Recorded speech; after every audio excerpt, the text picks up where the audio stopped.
Hey guys, happy Tuesday. So, we are going to do some revising and editing this week. As you can see, Mr. Herring totally had this rolled up. So we have our revise and our edit.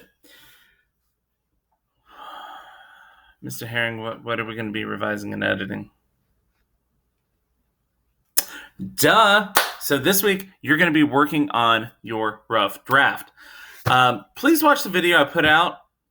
That is a fix or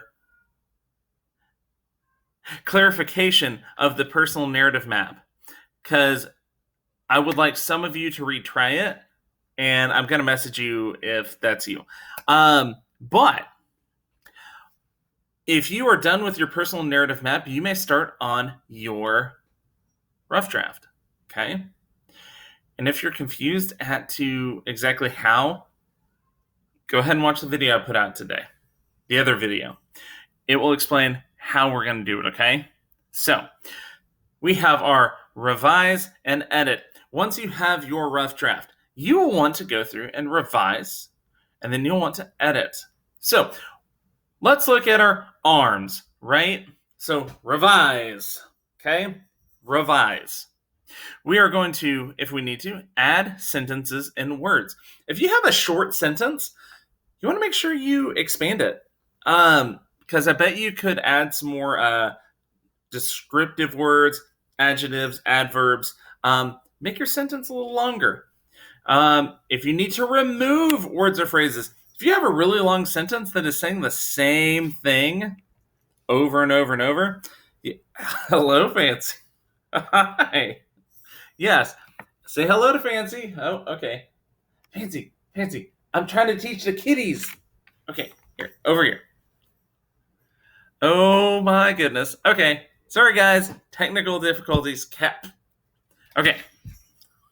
All right. So, if you need to remove words or sentences, if it doesn't sound right, remove a word, remove a sentence. You can do that. You can also ask for help from me or your parents, okay? When you move, change a word or placement of a sentence. So you want to make sure that your paragraphs are ordered, as in they kind of go in order. You don't want to tell me what you did Tuesday before you tell me what you did on Monday. Got it? I'm looking at you. You know who you are. Okay. So, and then substitute. So trade words or sentences for new ones. That means you can go open a thesaurus, or more easily, type in the word into dictionary.com and it will show you different meanings of the word. So synonyms that you could replace if you like that word better or it fits better, okay?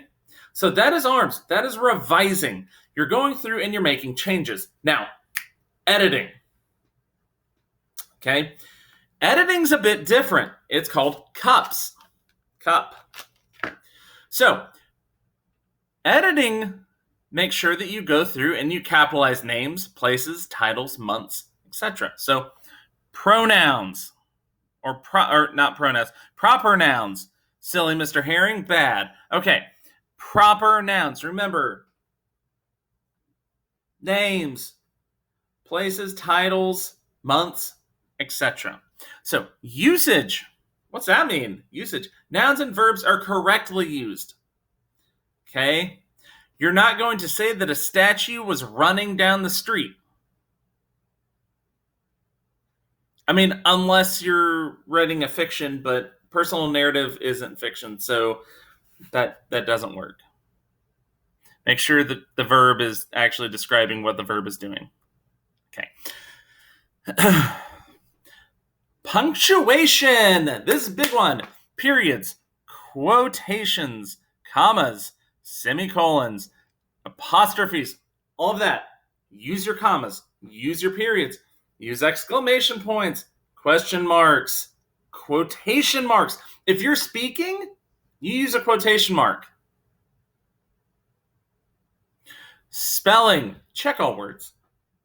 Look for homophones, use a dictionary. This is pretty straightforward, guys. especially if you're writing on a Word document, it is going to underline it in red if it's misspelled or it doesn't recognize it. So you can always go and check it by typing it into dictionary.com. Or if it's blue, your grammar might be a little weird. Okay? So always check that. That is what Arms and Cups is for. Now, we're going to learn a little bit more about making our paragraphs better. But a copy of the Arms and Cups will be in the assignment. Okay, next.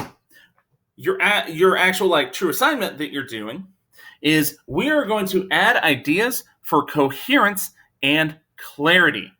To make their personal narratives clearer, writers add ideas that, first point, connect events to one another.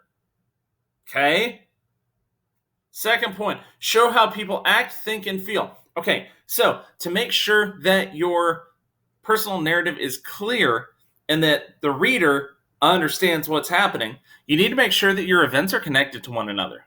You're not going to tell me about your 8th birthday, but then tell me about a trip you took in the summer. Neither of those are connected. Okay? If you're telling me about your birthday, tell me all about your birthday. Just like we were talking about in our personal narrative map. Okay? And show how people act, think, and feel. If you're really writing about how, your characters, make sure you include, show how they act, show how they think, show how they feel. If you were happy, especially you, since you're the narrator and it happened to you, tell us, express it. Say, I was so happy to, and then you fill in the blank there. Okay? The ideas can be words, parts of sentences, or whole sentences. Okay? Now, this is your turn. You're going to study the first paragraph to learn how the writer added ideas in blue to make the paragraph clearer. Then, add details to the second paragraph to make it clearer. Choose only the most relevant details. Okay, so, see right here, we have the Grand Canyon was awesome. It was deeper than we had imagined. So that is the writer adding a detail. It was deeper than we imagined. So do you see that he is connecting this here? The Grand Canyon was awesome. It was deeper than we had imagined. How are we going to get to the bottom? So he explains why that is a problem. Because it was deeper than they had imagined. Okay, now, you see these two blanks. That means you are going to choose two details from here, and you are going to rewrite this. But with the two new details. Okay? So, actually, no, you don't have to rewrite it. You just have to write the two details in order of how they would go. Okay? So if you choose, let's see, the Grand Canyon was awesome. It was deeper than we had imagined. How were we going to get to the bottom? Okay. Blank, the mules know how to walk on the narrow paths that wind down. Oh, so which one of these? Oh, it looks like there's two of them that could work, but I'm going to have to read really carefully and see which one makes the most sense, okay? All right, guys, if you need any help, you know how to reach me, okay? So once you're done with this, if you have started on your rough draft and you're doing your Arms and Cups, well, then on one of your own drafts, so the one you have, identify ideas that may be vague or incomplete. Add details to clarify your ideas. This is something you're doing on your own to make your writing better, okay? This is all part of making our personal narrative the best it can be. All right, guys, if you have any questions, let me know. If not, have a good day and high five.